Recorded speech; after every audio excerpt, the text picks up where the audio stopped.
welcome to the Spent the Rent podcast. I am your host, Patty Rose. My guest today is a candidate for Congress in Oregon's 4th Congressional District, Andrew Kalloch.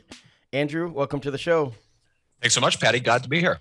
Yeah, so this is really cool. This is a big seat. You will be running for a seat to replace an icon, Peter DeFazio, who has held office for 37 years.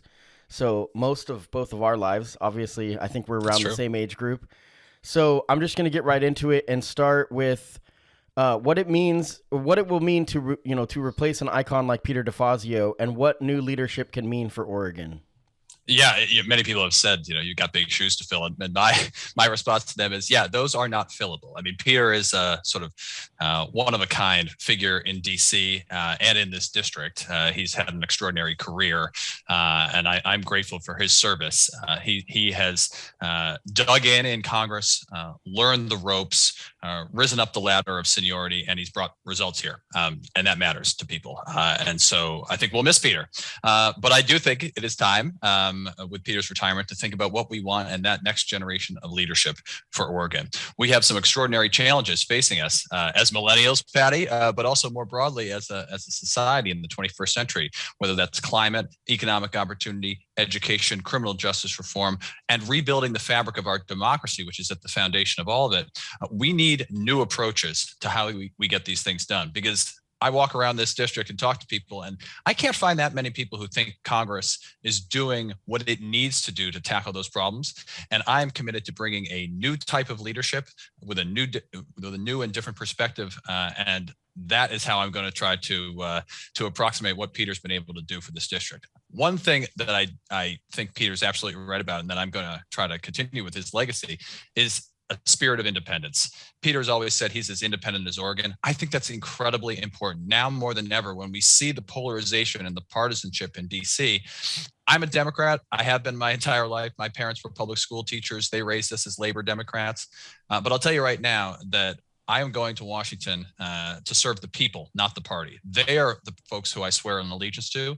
And I think that's incredibly important, not just for Oregon, but for the nation at large. And I think, talking about the party, I think that what we're going to see in this primary is a lot of different representation from the party. I know you're talking about representing the people, and that's vital. But we're going to see a lot of different types of candidates. And that's what I wanted to have you on today to spotlight. I'm going to have Doyle Canning on as well, another candidate. My goal is to do stories of the underrepresented, so people that may be not getting a lot of coverage. And so that's when I saw that you were running, I really wanted to talk to you. And yeah, Peter DeFazio, I know people that are not in the political spheres or the party spheres that really liked what he was doing, especially up for the Holiday Farms fires. The recovery, he was active very quick, and so the boots on the ground approach really is important. So there's so much to talk about today, so we're not going to be able to do all of it.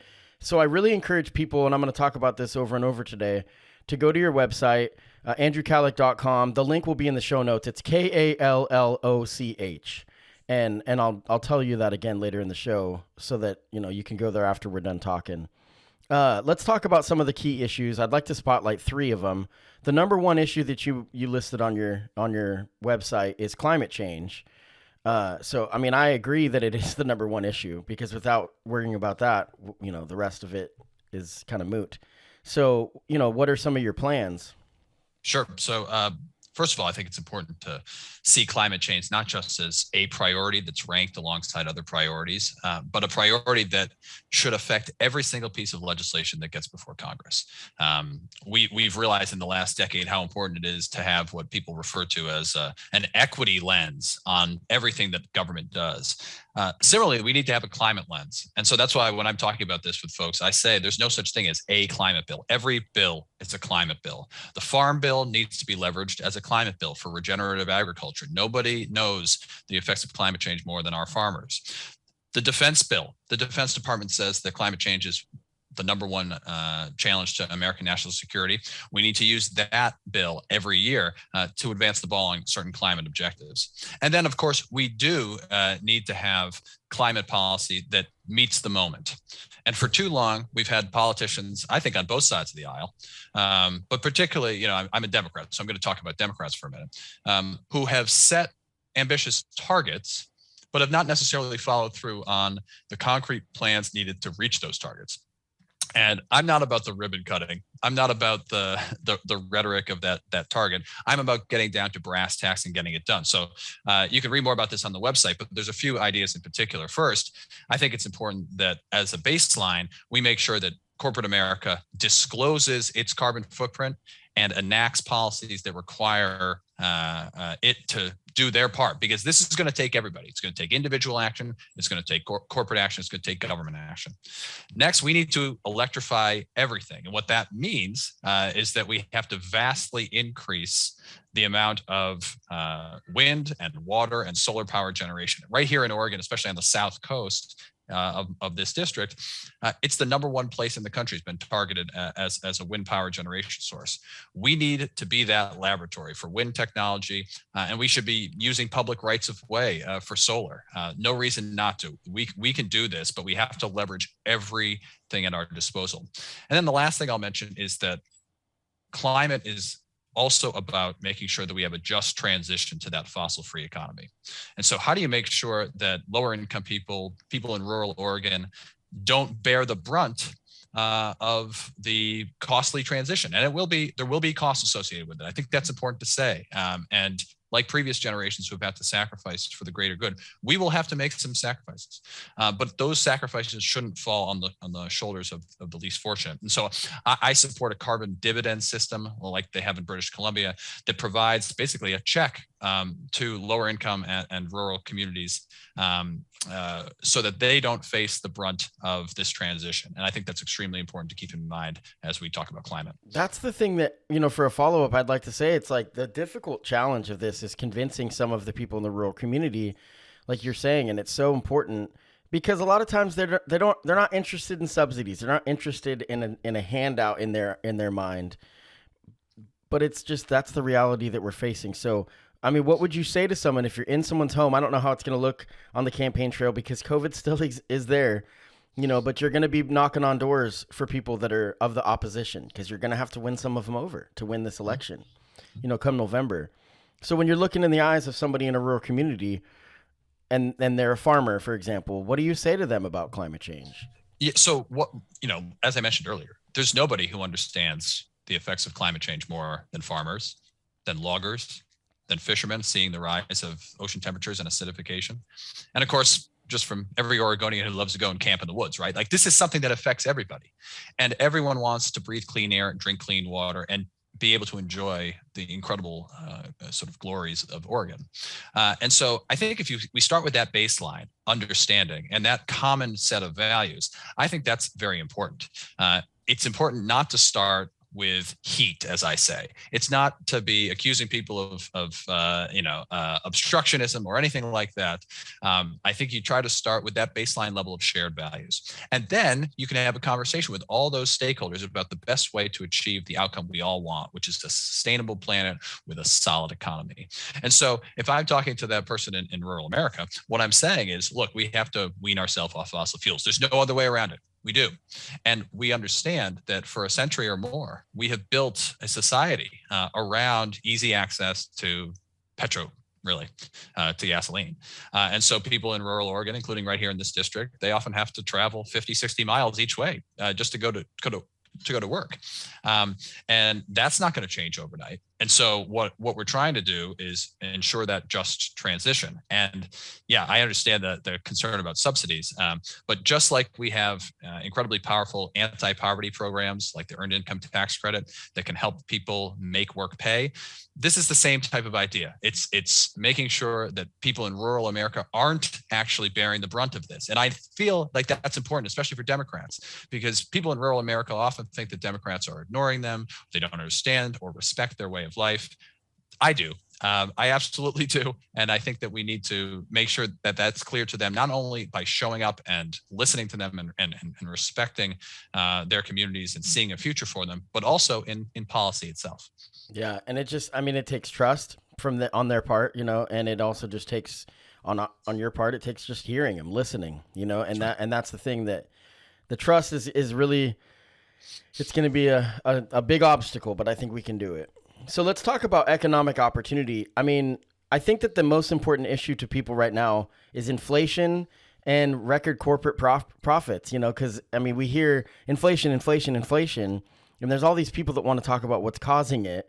I mean, it's some people still want to use the narrative that it's because people are sitting at home collecting unemployment, and that's just not true. I mean, those days from COVID quarantine, that's done, and so, what are your thoughts on that, and why that's so important? Economic opportunity, Yeah, I mean, it's no surprise to anybody that when the CEO pay is rising at an extraordinary rate, there's no concern about inflation. And isn't it convenient that right when workers seem to have a little bit of power, all of a sudden there's concern about inflation? So yeah, no, I think it's a tough issue. Inflation is a very complicated question, and I think it's important not to overpromise as a member of Congress that I can sort of go in there and snap my fingers. But what I do think is important is that we get back to an America where economic opportunity is broadly shared and where the fruits of our collective prosperity are appropriately shared. And so I think, first of all, we have to reverse major portions of the Trump tax cut, which is really, a tax cut is giving it too much credit. So it was a giveaway to the wealthy in corporate America. And so I think, corporations don't pay their fair share in the United States right now. There's all sorts of different loopholes that allow them to get out of paying billions of dollars in taxes to Medicare and all sorts of other critical programs. And so, we need to address that.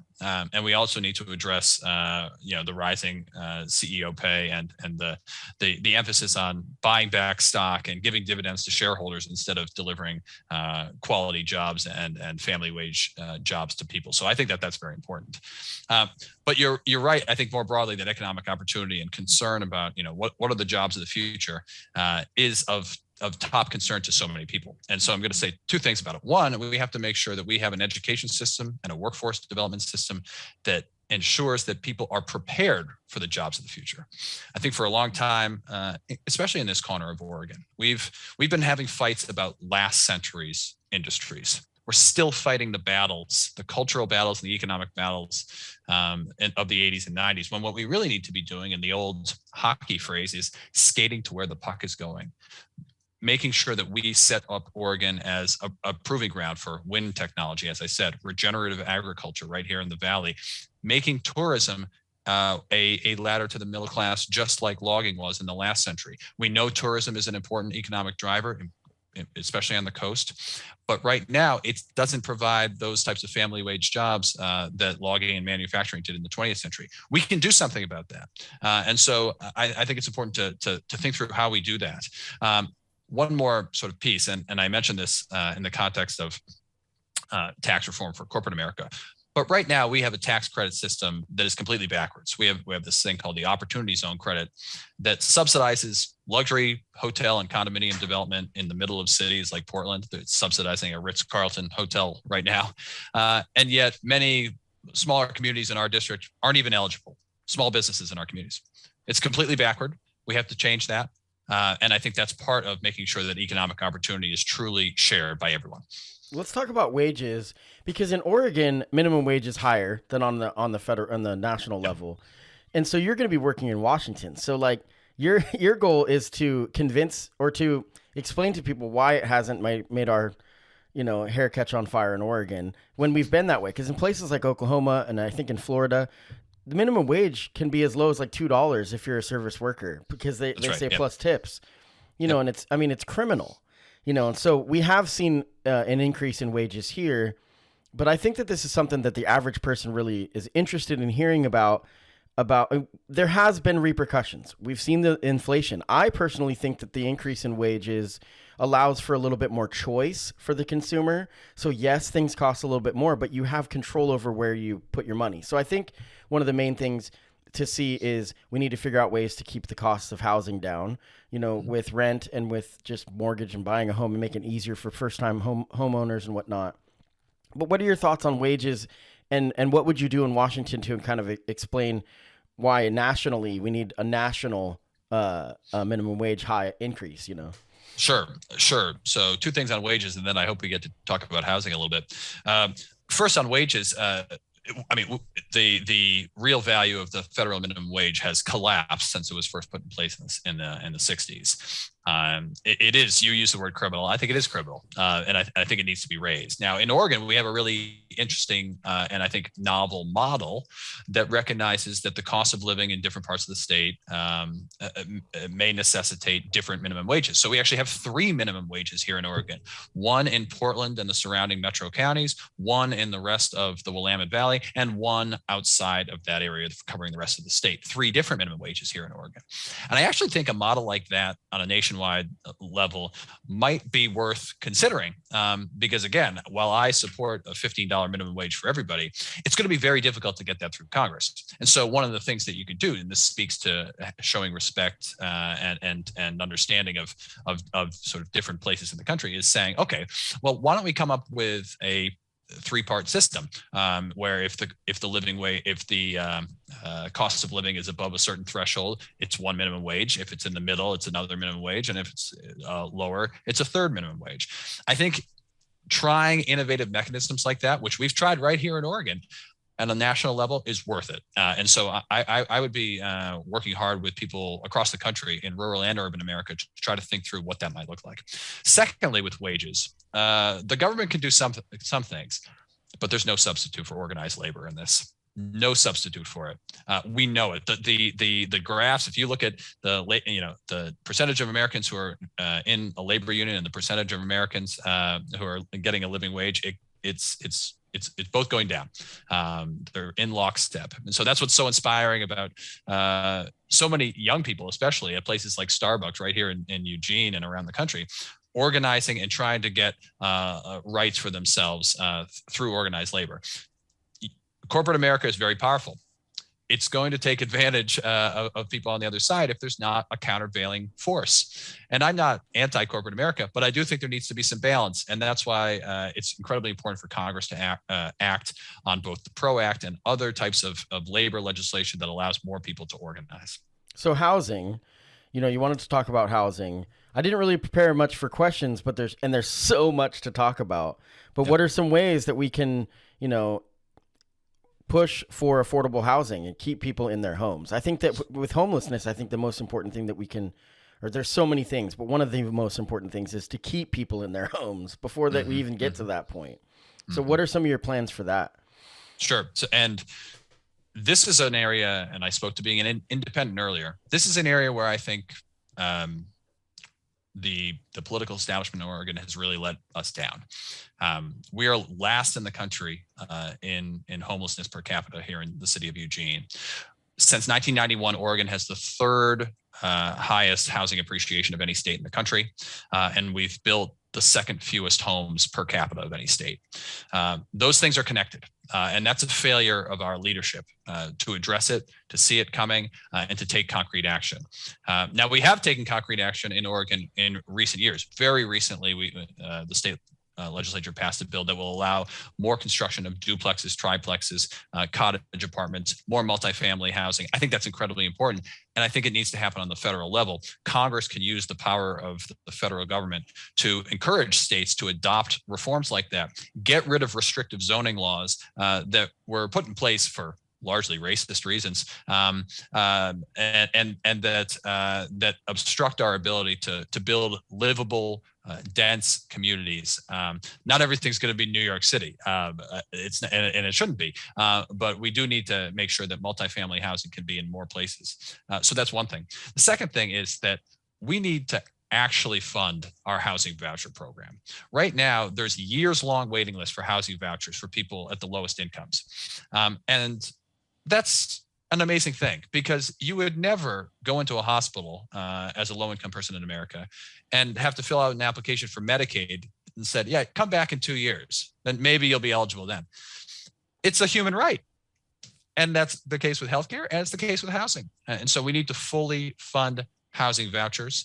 And how do you do that? Well, one way you do it is by fundamentally turning around the tax code that right now supports, luxury developers like the former president and others, and millionaires through various credits and deductions, and make sure that we get that help where it's needed most at the lower end. And then finally, I want to talk about housing first models. You talked about how important it is to keep people in their homes, and you're absolutely right about that. And the vouchers can really be of help with that.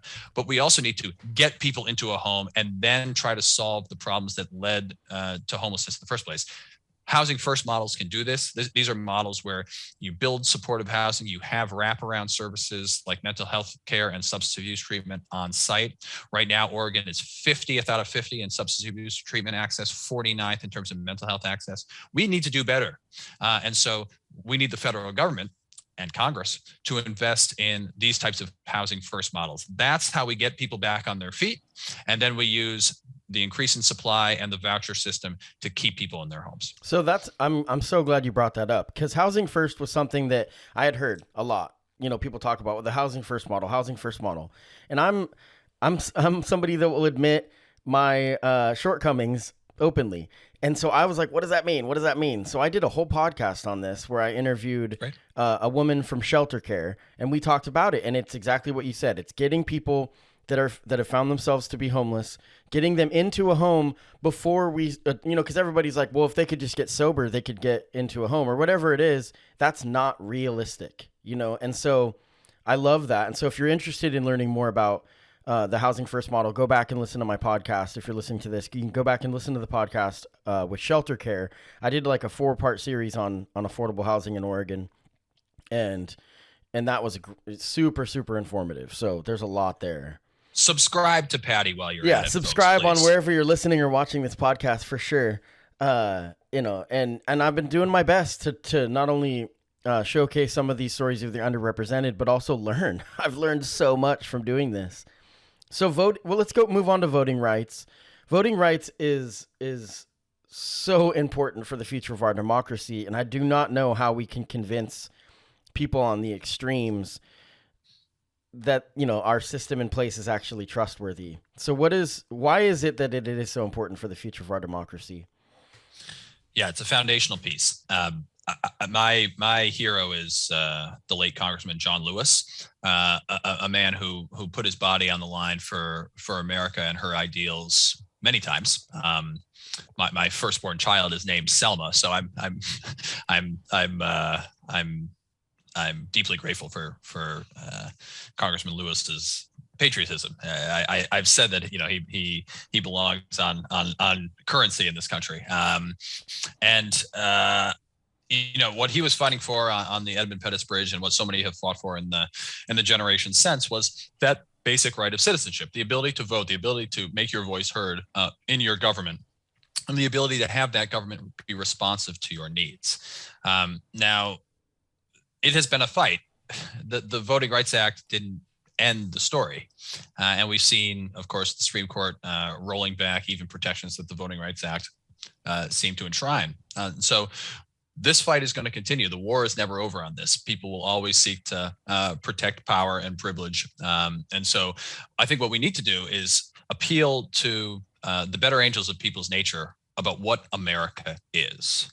The moment this gets partisan, the moment it gets polarized, is the moment that it dies. And there's a lot of criticisms that people can make about Joe Manchin. I've made plenty myself, but I don't think he's wrong to be concerned about passing voting rights bills that are exclusively partisan. I think that that's something that you should be concerned about because, of course, the Republican Party might come to power at some point again. And then what happens, right? And so we have to try to create that big tent that once again reiterates what the basic rights of American citizenship are. And so I do think that taking an anti-partisan lens to this, and I've written about this, and I'm happy to share that in the show notes, an anti-partisan lens to voting rights is important. What does that mean? Well, what it means is making sure that we get rid of partisan redistricting. We just went through a process here in Oregon, and the Democrats gerrymandered the new lines to their benefit. We see Republicans in other states do the same. That weakens the trust in American democracy. It's all about politicians picking their people instead of the other way around. It needs to end, and there's huge public support for independent redistricting commissions, and we can establish that at the federal level. Similarly, we got to get rid of closed primary systems. We have that in Oregon. We're one of only a few states left that does, where only registered Democrats can vote in the primary, only registered Republicans can vote in the primary. There's this huge set of people in the middle, actually more non-affiliated voters in Oregon than any other party. They tend to be younger, they tend to be poor, they tend to be less white, and yet they're completely disenfranchised from the primary system. That's wrong. And we need to recognize that and change it. We also need to make sure that we come together like we did 20 years ago next month as the anniversary of the McCain-Feingold campaign finance legislation. Come together as a country and say, we need to shore up our campaign finance laws. And by shore up, I mean have campaign finance laws that end dark money, that require disclosure. Again, this is rebuilding the fabric of democracy. This is rebuilding people's trust in the system. And this is bringing people together to say, we don't want the system to be rigged. And this is important because the vote, you can understand why the vote concerns about voting rights might get drawn into party politics, but campaign finance, you go to a rural conservative community in the South and you say, do you want big business buying your elections? And they say, hell no. Right. This is something that unites us. And if we have leaders who will stand up and not only say the right things about overturning Citizens United, but lead by example, as I have, no fossil fuel money, no corporate PAC money, unlike others in this primary, then that will matter. That will really matter. And so this is not going to be easy. It wasn't easy for Dr. King. Wasn't easy for John Lewis. It's not going to be easy for the next generation of leaders either. But it's a fight that is at the foundation of our democracy. We don't have any choice but to take it on. So you had mentioned, closed primaries versus open primaries. What are your thoughts on star voting or ranked choice voting? I've done a lot of coverage on star voting. I think it's amazing. I think that it really brings bipartisan support or non-affiliated support. It's really what is most important. And ranked choice has been done, I believe, in this country. Star voting, there's always these goofy things about how it's kind of like, at the last minute, maybe some of these signatures aren't enough, and it gets fought off, from being on the ballot.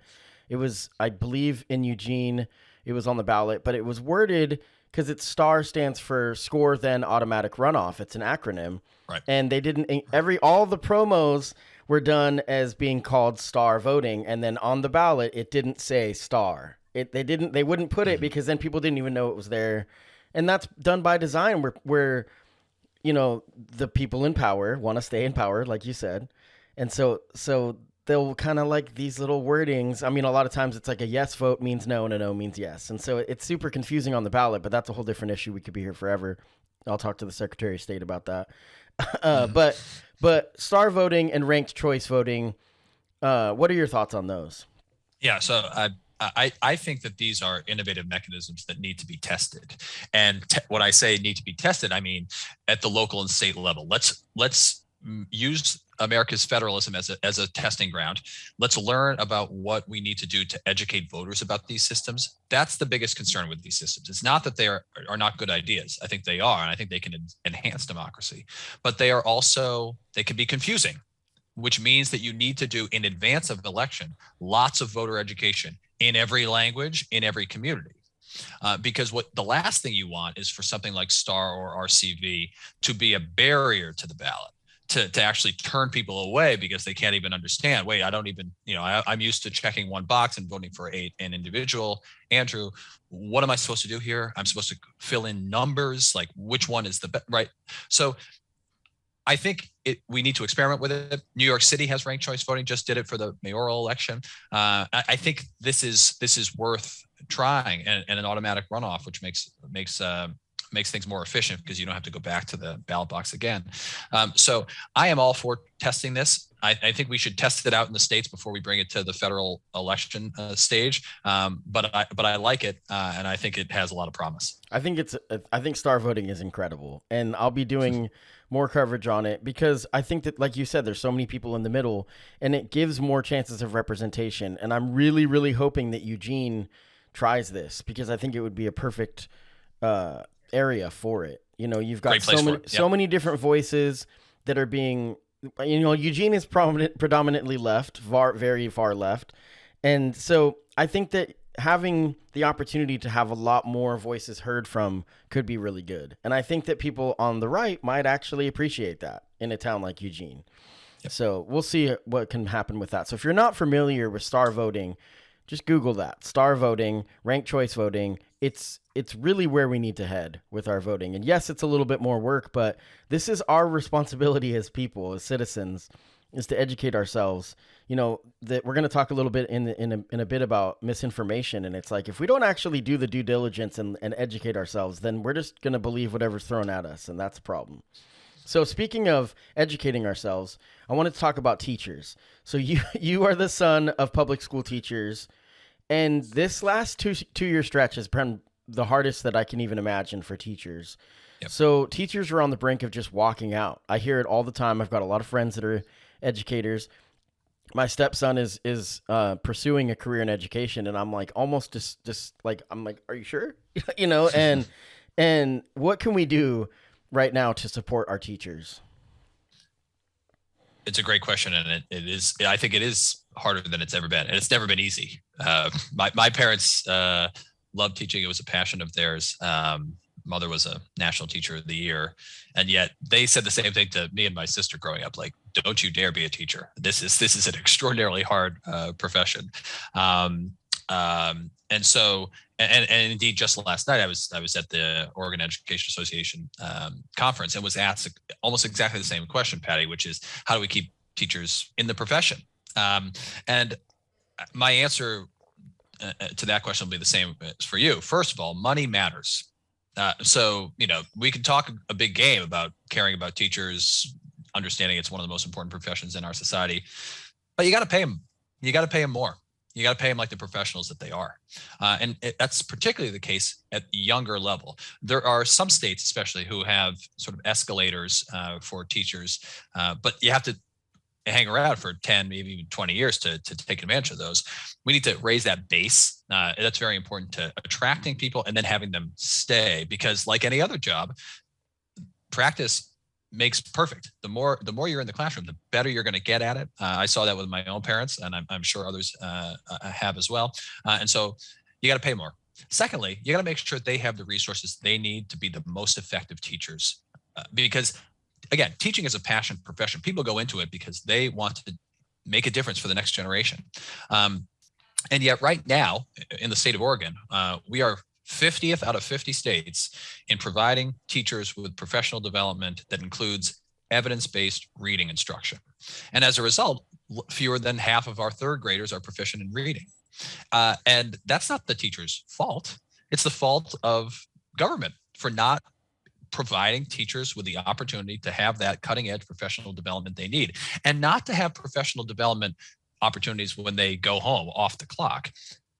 This should be paid time. This is part of their job to continue to have that professional development opportunity. So I think those are the two key things. You have to make sure that they are treated as professionals in terms of their paycheck, but you also have to have the resources in place to actually make sure that they can make the most of the profession.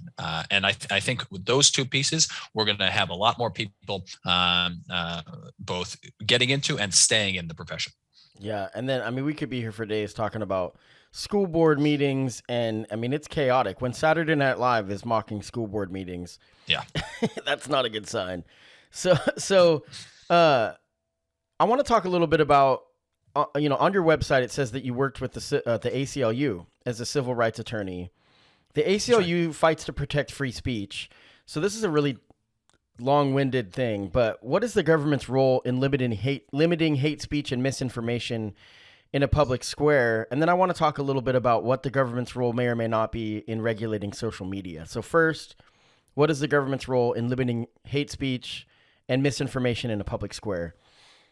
So just this past week in Eugene, there was a series of incidents where there was transphobic and anti-Semitic graffiti in various places. And I think what Mayor Vinnis did, standing up and saying this is unacceptable, it does not represent our community, we are an inclusive place. I think that's exactly what government leaders should be doing when hate speech happens.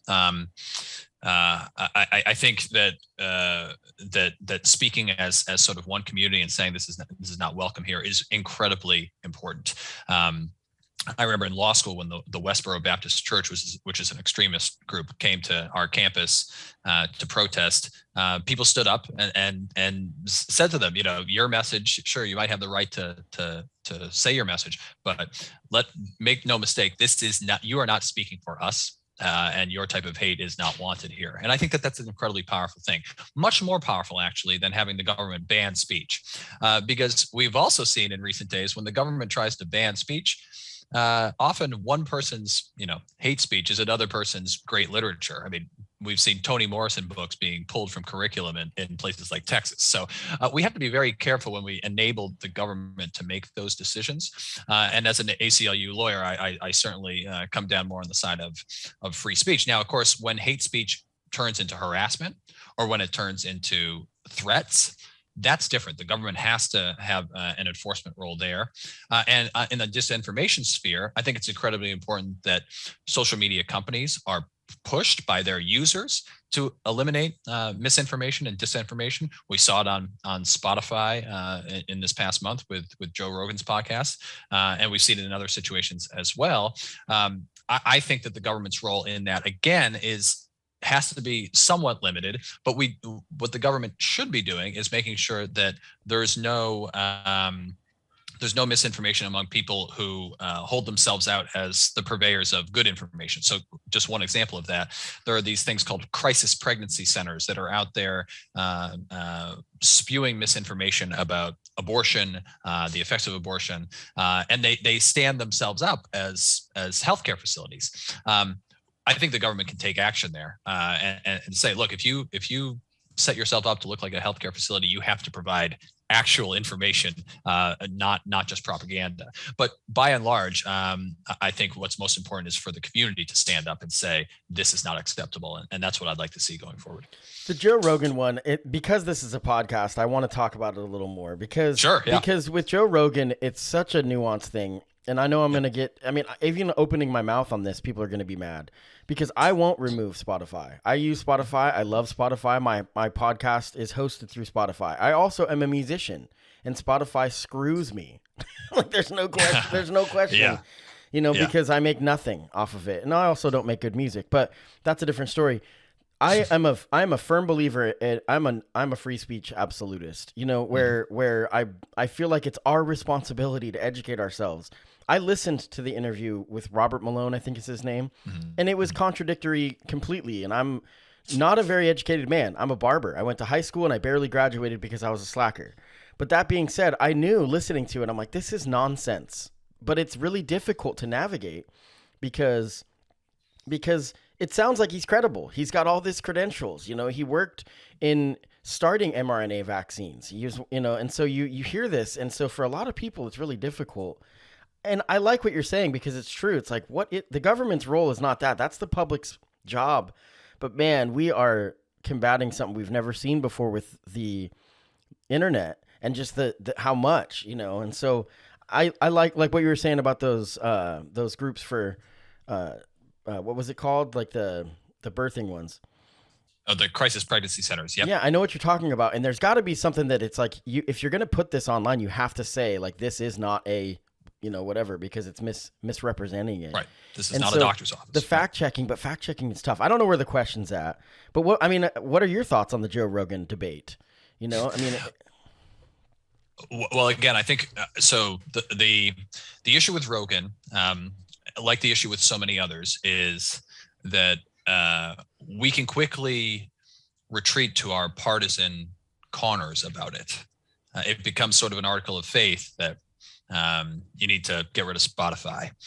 And I think people need to pause and just remember that the exact same thing can happen to somebody who you agree with and will and has, right? We again, Toni Morrison books, sure, in Texas, not just Morrison, plenty of other things, teaching about gender fluidity, teaching about sexual orientation. These have been pulled from curriculum in many states. This is not a hypothetical.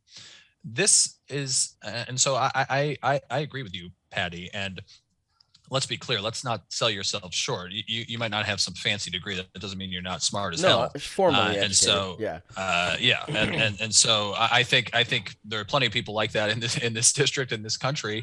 And I do think that we need to get back to an era in which people seek out truth rather than ideology, that people question their own bubble, which is exacerbated by social media, that people have an independent mind about things and analyze for themselves who they think is best to lead them and what the facts are. I'm certainly trying to make that case in this race. This is a first and 36-year open seat race. We need a competition of visions here.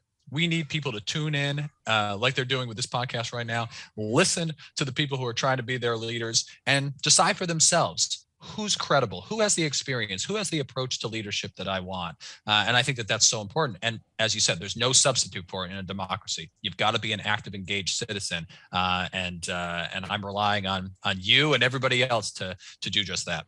I just think it's so important that we talk to people and listen to people that we don't know about, don't agree with. I had a customer in my chair. I'm a barber. That's how we became aware of your campaign. Is my boss, the guy that owns the shop, was cutting your hair. And, right. And he's like, great you got to shop. have him on he's amazing. And he's like, you got to have him on the show. You know, he's a great guy. And I had this guy in my chair, and I'm not going to use his name, of course, but he was a black man, and he's a student at the U of O. And this should be alarming for people. And he said, I'm not sure if I'm going to finish my time here. I'm 3 years in. I'm not sure if I'm going to do my 4th year. I might go back to Ohio, where I'm from. I'm having a hard time keeping friends. And I said, wow, keeping friends? What do you mean? And he's like, well, I'm just going to come out and say it. I'm gay and I'm a Republican. So I said, whoa. And he's like, people hear me. And, I've been told this, I need to be heard. My voices should be heard. And when I started speaking, I'm paraphrasing, but he said, when I started speaking, people were like, no, you can't say that. That's not. And he's like, wait a minute, I'm supposed to be heard, And so then we got to talking. We had a great conversation. I vehemently disagree with a lot of his views. He disagrees with mine. That's totally acceptable. I told him, I was like, what about Candace Owens? He's like, oh my God, I love her. And I'm like, she's bought and paid for. She's not real. That's not a real thing. These people, some of these YouTubers and whatnot, they're not actually believing what they talk about. Tommy Loren is one of the most egregious, where it's like manufactured dissent. They're creating this anger and this whatnot for the algorithms and for clickbait. We have to be better than this, people. And I know that I, in my heart of hearts, don't think that that's Joe Rogan's goal, but I think that once he got onto the Spotify contract, it became more apparent that maybe it was. Initially, that's not why he started his campaign, but when you're getting hundreds of $1 million thrown at you, there's stipulations. There's no question that that's not the case. So I just told him, I'm like, be careful that when it comes to politics and pundits and all the radio hosts, that it's ironic because I'm kind of one of these people on a small scale. But be careful, because there is no such thing as a safe haven. There's not a right answer. There's a lot of people's views that you have to come up with your own truth, like you had said. And so, there is the truth and there's our individual truth. You know what I mean? As far as just the way we perceive things. Sure. So I just think when somebody is a black gay Republican and they are not able to keep friends because their views don't align with other people, that should be pretty alarming. You know what I mean? Like, we should be seeing people for who they are is in their hearts. And he was a kind young guy. He's awesome. And we were yucking it up and laughing, and we're going to counteract each other's votes when it comes time for the election. But sure. But I think he's as important as I am in this country and in this, this project of America. But so the election is May 17th. We've got a couple more questions, and then we're going to get out of here. I guess I kind of just talked about it, but how do we work together and bridge the divide in our society? Well, that was a great story, Patty. And I appreciate your approach to this, because we need more barbershop style conversations of the kind you just described in America. And I'm very clear about this on my website. And every time I talk on the campaign trail, I think we rebuild the fabric of democracy one conversation at a time. And that means that's hard work. And that's painstaking. We want to just snap our fingers and have it be back to, the way it once was in terms of, again, the fabric of democracy. But that's not the way things work. We have to rebuild trust. You mentioned trust earlier. It doesn't happen overnight, but it happens by having leaders who show respect, who show up, who listen, who are humble in the face of uncertainty. I know for certain that I do not know the answer to every one of the challenges facing America. And I can guarantee you one thing, if I'm a member of Congress, that I will make mistakes. But I'll hold myself accountable to those mistakes, and I hope you hold me accountable to them too. And I hope that when I make those mistakes, I'll learn from them, and you can help me out, help me be better, because I think that's what great leaders do. They don't dig in their heels, become defensive, just retreat to their party corner. They really try to build those bridges to your question. And it starts with respect. It really does. And it doesn't mean that you're any less passionate in fighting for what you believe in. It doesn't mean that you're not going to go back to DC and try to achieve your objectives. But it does mean that you're doing so in a way that is trying to bring people with you. It's that old Ruth Bader Ginsburg quote about fighting like heck for the principles you believe in, but doing so in a way that attracts people, doesn't repel them. And I think that has actually been a problem in our corner of the progressive movement. I think we have alienated significant portions of the public. Some of that is not our fault. Some of it is. And I think having those one-on-one conversations like you in the barbershop chair are incredibly important. And I don't see any other way of doing it than that. And I've done that throughout my entire career. I mean, there's plenty of people who disagree, whether it was at the ACLU or whether it was when I worked in city government or whether it was in my job at Airbnb. Airbnb is something that people have a lot of opinions on. But again, I'm attracted to those hard challenges. And Congress doesn't get the easy ones. They get the hard ones. Yeah. Pick somebody in this election who's attracted to those hard challenges. As a barber, I'm lucky because I get to talk to people that are gay Black Republicans. I get to talk to truck drivers. I get to talk to Saudi Arabians because it's on campus. And so gay Saudi Arabians and it's, just across the board. But there's a conservative crowd that will come in and we really have to button it up about what we're talking about when it comes to politics, because you want to be respectful and not be in someone's face. They're trying to just get a haircut, sure. But there's a common conversation about just society and the common good. And there's common threads like family and things that, you really trust in each other. And that at the end of the day, that's what we all care about is making sure that we can put food on our family. Like Bush said, got to put food on our family. That's right. So anyways, that's right. Andrew Kalloch, May 17th, primary by mail. You'll get your ballots, probably early May. There's so many important things. This is a primary. A lot of times people don't turn out. You got to turn out. I mean, let your voice be heard because there's going to be so many seats, everyone listening to this that are so vital. I think I'm going to be working as much as I can to push,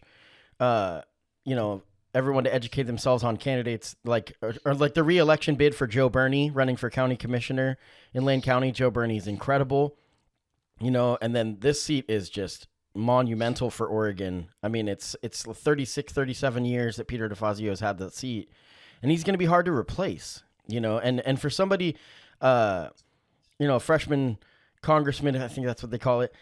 Yep. It's going to be very difficult because he was the head of committees, and so there's also that I've learned from this podcast. I used to think we need fresh voices. And that is absolutely true.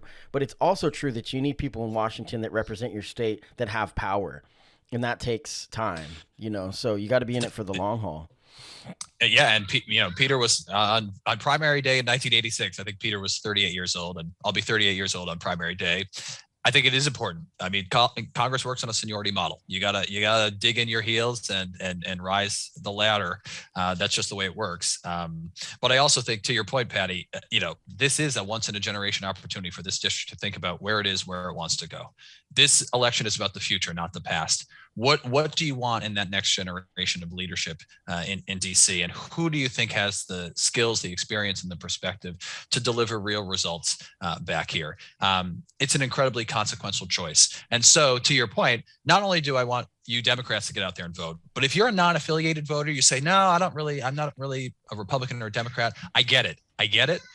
But just register as a Democrat in this race so that you have a voice in the future of this district. This is the time. You could go back to being a non-affiliated voter. Yeah. Register as a Democrat. You've got, 6 weeks to do that roughly from when we're taping. Do that so that you can make your voice heard. It's really important. And obviously I would be grateful for your vote. Check out andrewkalloch.com. Be part of this campaign. It's a grassroots effort, all individual contributions, no corporate PAC money. And we're trying to win, and we're trying to win the right way. And with your help, we'll get there. Well, it's very great to talk to you today. Thank you so much for giving me some of your time. I know you're busy. Thank you, this is a busy, busy task. What is your wife thinking about you running? I'm sure she's like, don't do it. Don't do it. I'm sure she's supportive, but luckily my spouse, who's a Pleasant Hill graduate and a U of O graduate, is an incredibly supportive person. We have 3 children under 5. We're bringing in the cavalry. My parents are here for a couple of weeks helping out too. I'm grateful. It does take a village to run for office, and I'm doing this to try to bring real results to people's lives, not only my kids but yours as well. So thanks for the time, Patty. I'm grateful. So thank you so much, Andrew Kalloch, andrewkalloch.com. May 17th, happy birthday on May 17th, by the way. That's wild that that's the same day. And I did not know that about Peter DeFazio having the same experience, getting elected on his birthday. So hey, thank you so much. We're going to end this with a song. I chose this. This is me, Patty Rose, with Never Enough. I was disconnected but still affected by those who I surrounded me. Had lost interest and felt so distant, my tears they were drowning me. But now I see the standards are set from within. I found the strength to not sink, I swim. I give thanks to the motivators, releasing hate from envious places. Tip my cap to the glow creators, my smiles on a child's face. This is the only purpose worth it. Every parent knows that no one is perfect. You can give it your all, but it's never enough.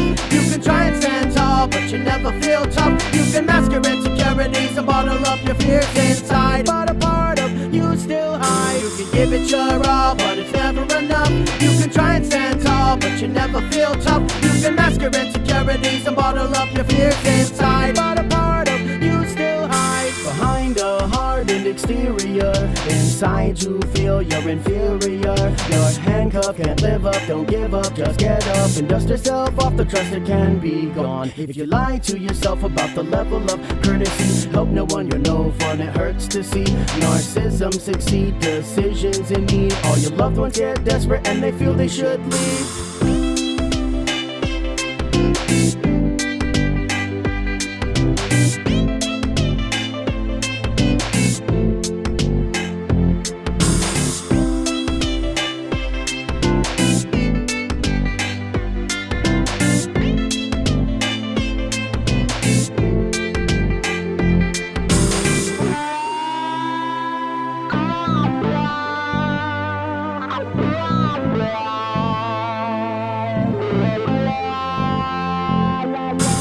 Give it your all, but it's never enough. You can try and stand tall, but you never feel tough. You can mask your insecurities and bottle up your fears inside, but a part of you still hide. You can give it your all, but it's never enough. You can try and stand tall, but you never feel tough. You can mask your insecurities and bottle up your fears inside, but a part of you still hide. You can give it your all, but it's never enough. You can try and stand tall, but you never feel tough. You can mask your insecurities and bottle up your fears inside, but a part of you still hide. You can give it your all, but it's never enough. You can try and stand tall, but you never feel tough. You can mask your insecurities and bottle up your fears inside, but a part of you still hides.